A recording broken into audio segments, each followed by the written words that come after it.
하나님이신즉 라는 말씀을 함께 말씀 나누고자 합니다. 우리 자유의 문과 인사할까요? 샬롬. 한 주일 동안 평안하셨습니까? 평안하셨습니까? 네. 우리 계속해서 신명기 말씀은 새로운 말씀이 아니라 이전에 하나님께서 명령하셨던 말씀을 다시 확인시키고 그 1세대에서 이제 출애굽을 한 후에 가나안 땅에 들어가는 2세들에게 전하는 모세가 다시 예전의 말씀을 똑같이 반복함을 통해서 하나님의 말씀이 1세대에서 끝나는 게 아니라 2세대에도 동일하게 말씀하시고 이어져 간다라고 하는 목적을 가지고 오늘 말씀을 전하고 있습니다. 근데 이 십계명이라고 하는 그 십계명을 주신 이유와 목적이 무엇인가?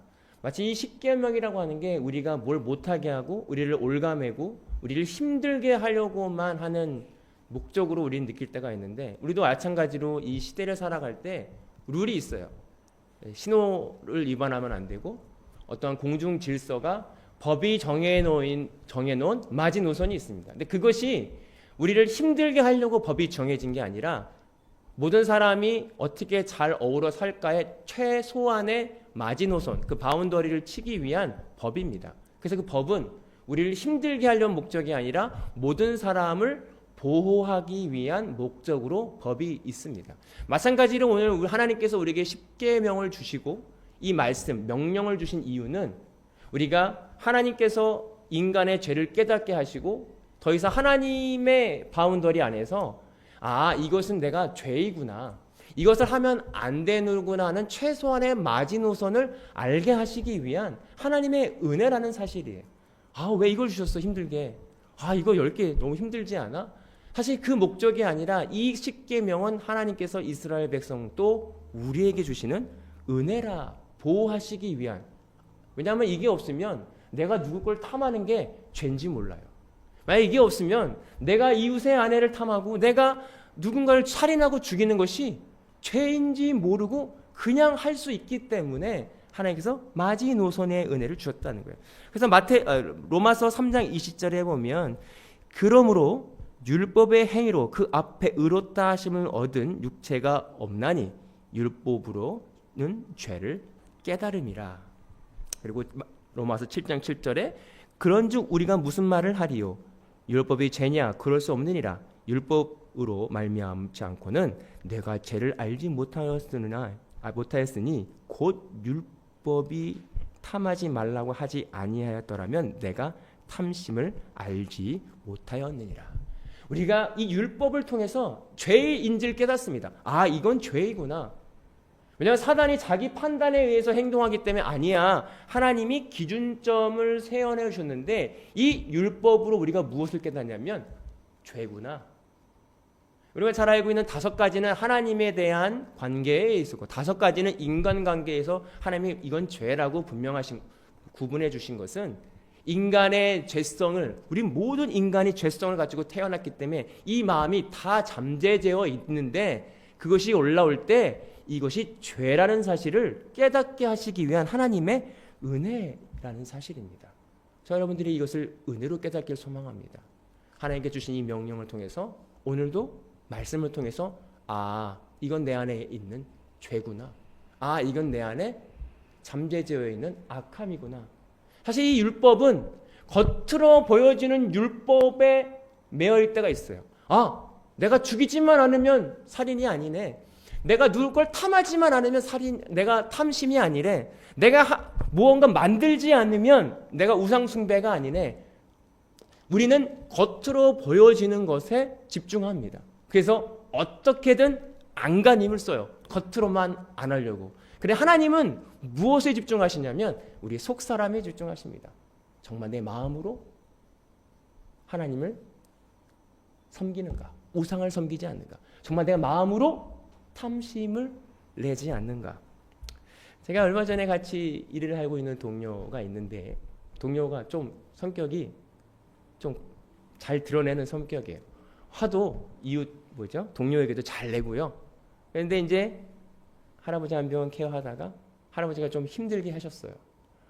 겉으로는 나이스하게 해야 되는데 일 끝나고 나서 저를 얼굴을 보면서 이러더라고요. 왜냐하면 겉으로는 고객이기 때문에 화를 못 내잖아요. 그러니까는 거기 앞에서는 이렇게 해주고 나서 화가 나는 우와.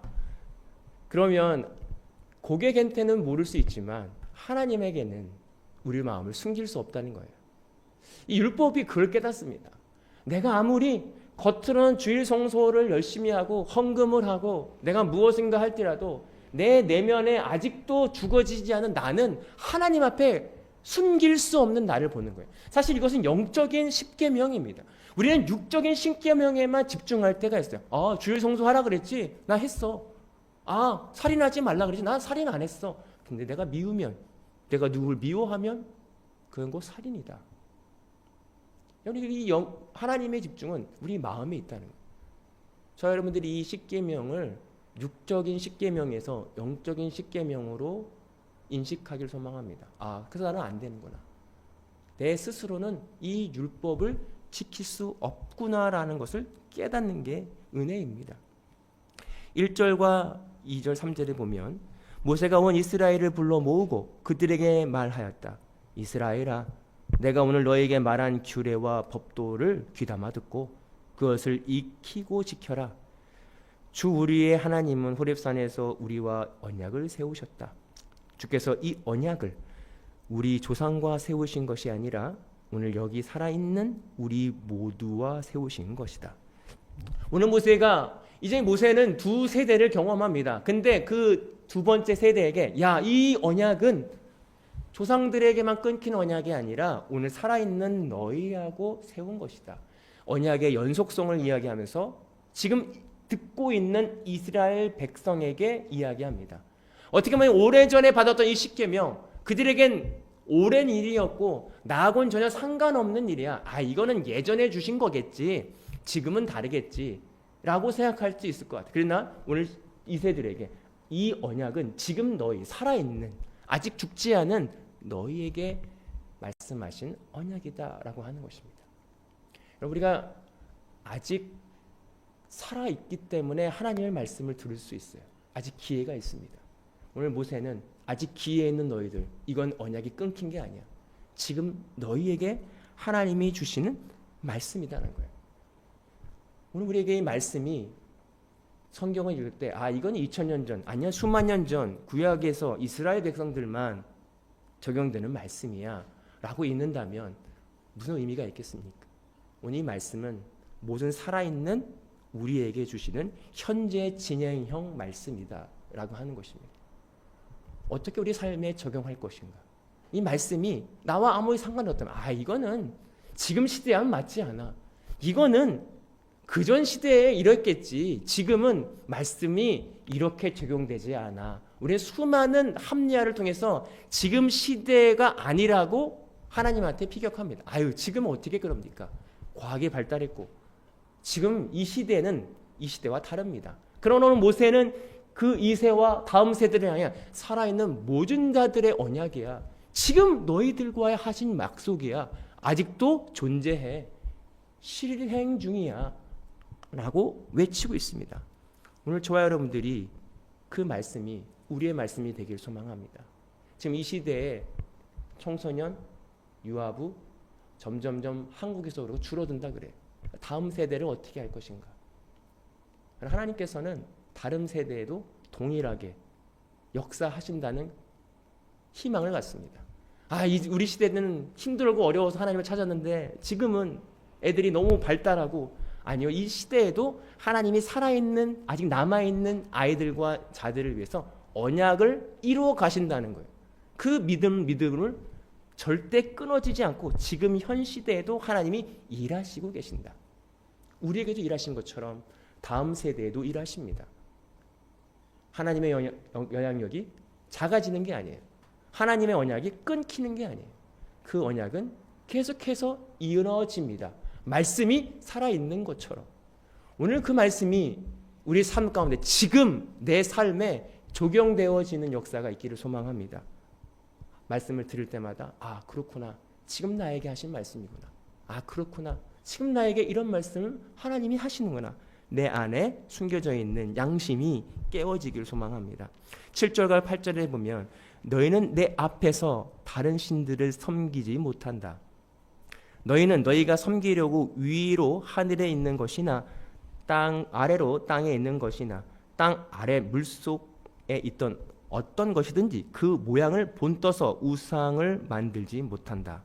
오늘 십계명에서 인간의 죄성을 이야기하는데 어떤 우상도 만들어내지 말라. 하나님은 음성이었고 그냥 어떤 모양도 아니었다고 그랬어요. 그리고 스스로 존재하는 자라고 말씀하셨어요. 그런데 오늘 모세가 다시 한번 하나님의 십계명을 통해서 우상을 만들지 말고 안식을 거룩히 지키라고 하고 이 모든 것을 하나님의 뜻대로 하라고 하는 이유의 목적은 너희는 피조물이야 만들지 말라는 거예요. 만드는 분은 오직 하나님 한 분밖에 없어요. 근데 사람은 뭔가 만들어내려고 합니다. 왜냐하면 내가 주인이 되어서 뭔가를 만들어내려고 그래요. 나의 미래, 난 이렇게 할 거야. 내 플랜, 내 계획, 내가 만든 꿈이 있어요. 그래서 그 만들어 놓은 것으로 하는 게 우리의 우상이 될 때가 있어요. 근데 하나님은 끝없이 뭐든지 만들어내지 말라는 거예요. 왜냐하면 우리가 만들어낼 때 평안합니다. 아, 이렇게 될 거야. 내 계획대로 하나 두 개씩 되어질 때 우리는 평안함을 느껴요. 근데 그건 가짜 평안합니다. 넌 만들지 마라. 하나님만 섬겨라. 주인이 누가 되는 문제예요. 내 인생의 주인이 내가 될 땐 내 스스로 뭔가 만들어내요. 노력해요. 이렇게 할 거야. 난 지금 현재 우리는 무엇을 만들어내고 있습니까? 만들어내는 삶입니까? 아니면 하나님의 뜻에 순종하는 삶입니까? 오늘 모세는 이 다음 세대를 통해서 너희들이 이제 가나안 땅에 들어가서 세상에서 그 땅에 있는 우상들을 섬기지 말고 만드는 삶이 아니라 하나님의 뜻에 순종하는 피조물의 삶을 살아라고 하는 이 십계명의 말씀을 다시 반복합니다. 우리에게 진정 무엇을 세상적 복, 명예 등을 만들어낼 때 우리는 평안함을 느낀다고 오해해요. 근데 하나님은 영적인 평안함은 무엇을 만들어내는 게 아니라 그냥 하나님만 바라봐. 하나님만 의지해. 하나님이 주시는 그 기쁨을 맛봐. 이게 진정한 행복이다라고 끊임없이 말씀을 통해서 말씀하신다는 거예요. 왜냐하면 인간은 뭔가 소유하고 내가 가져야 행복한다고 그런 거 오해합니다. 그러나 하나님은 아무것도 하지 마. 내 안에 거해라. 나를 바라봐라. 내가 주는 진짜 영원히 목마르지 않는 물을 마셔라. 그 물이 무엇인가? 말씀이라고 말씀하고 그 물은 생명이라고 말합니다. 육체의 소망은, 육체의 소욕은 사망이고 영의 생각은 생명이라고 말한 건 계속해서 이 십계명을 통해서 너는 육체로 살지 말고 영적인 삶을 살아라고 하는 하나님의 메시지입니다. 우리는 그걸 오해해서 인간의 모습으로 생각하려고 해요. 아니 어떻게 사람이 떡으로만 살지 말고 하나님의 말씀으로 사는가? 어떻게 가능해? 여리고성을 돌라고 하는데 어떻게 이게 무너지는가? 이거는 말이 맞지 않지 않냐?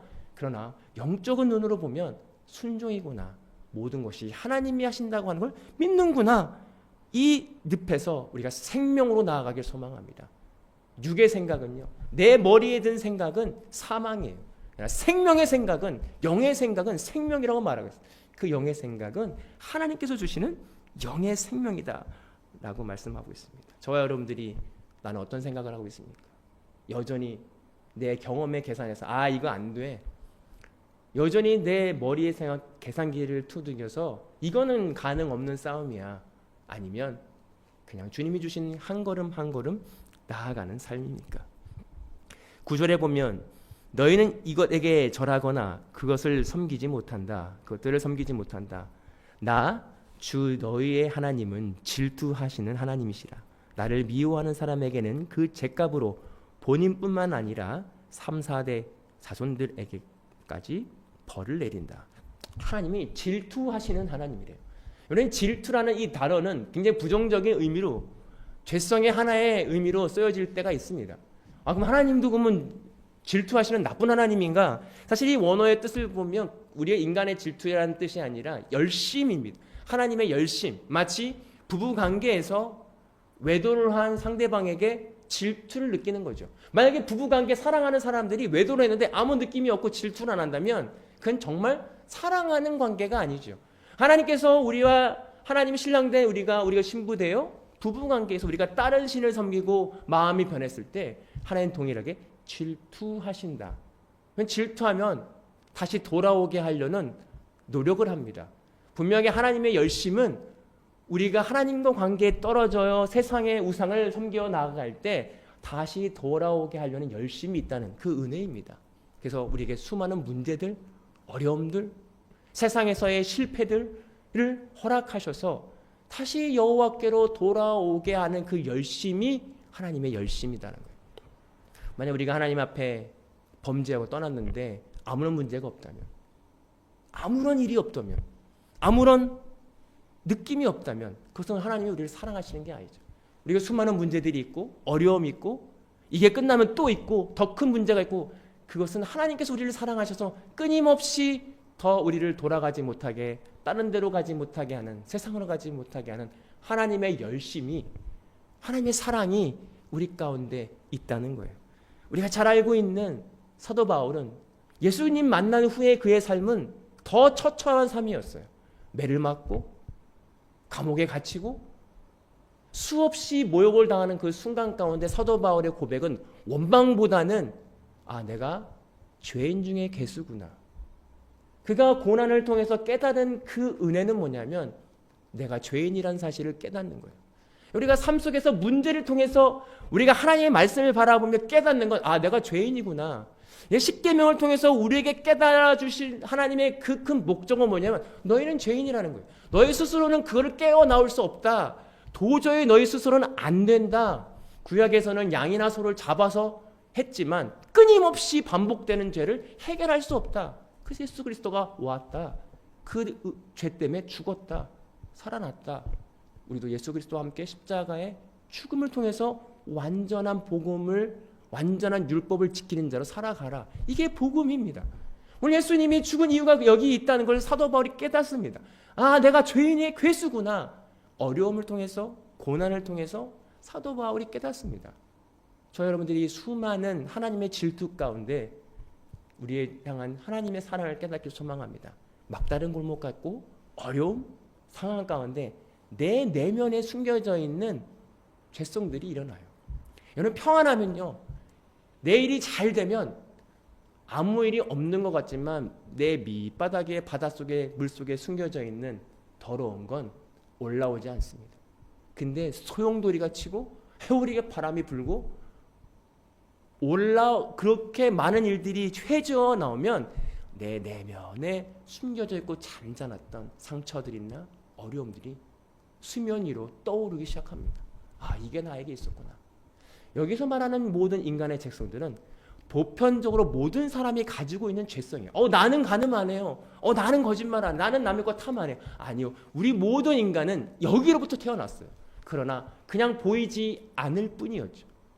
하나님과 함께 동행함을 통해서 겉모습이 변한다면 이제 점점점 내면에 숨겨져 있는 내 악함과 죄성이 하나님의 은혜로 소용돌이 안에 보여지기 시작한다는 거예요. 그것을 불평과 원망이 아니라 은혜로 하나님이 나를 사랑해서 내 겉모습만 아니라 내 속사람도 깨끗게 하시려고 하는 은혜이구나. 이 은혜를 경험하길 소망합니다. 그래서 겉모습뿐만 아니라 내 속사람이 정말 그리스도의 예수 안에서 거듭나지는 역사가 있기를 소망합니다. 16절에 보면 내 부모를 공경하여라. 주 너의 하나님이 명하신 것이라. 그래야 너희는 주 너희의 하나님이 너희에게 준 땅에서 오래 살면서 복을 누린다 라고 말씀하고 있어요. 오늘 여기서 인간의 죄들, 여러 가지 죄들을 이야기합니다. 우리가 너무 잘 알고 있는 죄들이죠. 근데 그래야 복을 받는데요. 근데 사실은 겉으로는 그렇게 할 수 있지만 오늘 율법은 계속해서 말씀하는 건 내 겉사람뿐만 아니라 내 속사람 또한 그렇게 해야 되는데 우리는 그렇게 할 수 없는 우리를 깨닫습니다. 이것이 율법이 주는 은혜예요. 너로는 할 수 없다. 내 이웃을 내 몸과 같이 사랑하라. 어떻게 우리가 겉모습이 아니라 속 마음까지 이웃을 내 몸과 같이 사랑할 수 있습니까? 원수를 사랑하라. 어떻게 원수를 사랑할 수 있습니까? 우리로선 할 수 없다. 이것이 율법이 주는 은혜입니다. 그래서 예수 그리스도의 은혜로만 내가 할 수 있다. 내가 만들 수 없다. 내 스스로 나를 만들어, 내가 어떻게 트레이닝해서, 내가 어떻게 노력해서 만들어, 나는 아무것도 할 수 없구나. 주님만 바라보는 것입니다. 예수님의 은혜만 기대하는 것입니다. 어느 순간 하나님의 은혜가 내려와 내가 없어지고 그리스도가 내 안에 충만해야 되어질 때 이유 없는 감사, 이유 모를 기쁨, 이유 모를 사랑, 그래서 그 사랑을 통해서 이웃을 사랑하고 가족을 사랑할 때 내가 했지 않아가 아니라 내가 했었어? 잊어버리는 거예요. 내가 하고도 잊어버리는 거예요. 내가 언제 그런 일을 했었나? 그리고 그 일을 통해 내가 이렇게 하나님이 나를 사용하셨군요 하고 감사하는 그 은혜를 누리는 저와 여러분들이 되기를 소망합니다. 그래서 수년 뒤에 나의 삶을 봤을 때 내가 한 것이 하나도 없구나. 하나님이 하셨구나. 하나님이 이렇게 나를 단단하게 믿음을 자라게 하셨구나 고백할 수 있는 저와 여러분들이 되기를 소망합니다. 말씀을 정리하면서 왜 십계명을 주셨습니까?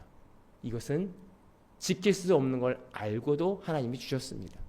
왜냐하면 우리로서는 할 수 없는 걸 아시고 하나님이 지키게 하실 거라는 하나님의 놀라운 은혜가 있기 때문에 오늘 그 은혜, 내가 하는 것이 아니라 하나님이 오셔서 예수 그리스도의 십자가의 은혜를 통해서 내가 그런 삶을 살 거라고 하는 그 기대, 그 소망을 가지고 함께 나아가는 저와 여러분들 되기를 소망합니다. 기도하겠습니다. 사랑의 주님, 우리는 겉모습만 집중합니다. 겉모습이 거룩하면 내가 거룩하겠지. 그러나 하나님께서 집중하시는 것은 우리 속사람과 마음입니다. 우리 마음까지, 우리 생각까지 우리가 어떻게 컨트롤할 수 없는 우리를 깨닫습니다.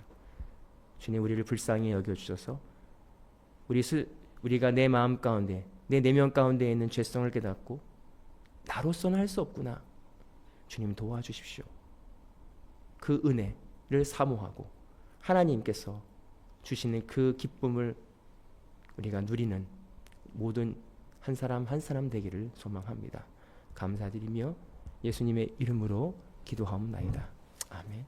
지금 우리 예수 그리스도의 은혜와 아버지 하나님의 극진하신 사랑하심과 성령님의 감화 감동 교통하시는 은혜가 오늘 말씀을 통해서 하나님의 놀라우신 은혜, 그 질투하신 하나님의 은혜가 무엇인지를 깨닫고 그리고 그 하나님을 사랑하기로 결단하고 돌아가는 모든 성도들 머리 위에 이제로부터 영원토록 함께 하시기를 간절히 축원하옵나이다. 아멘. 감사합니다. 한 주일 동안 승리하시고 다음 주에 뵙기를 소망합니다.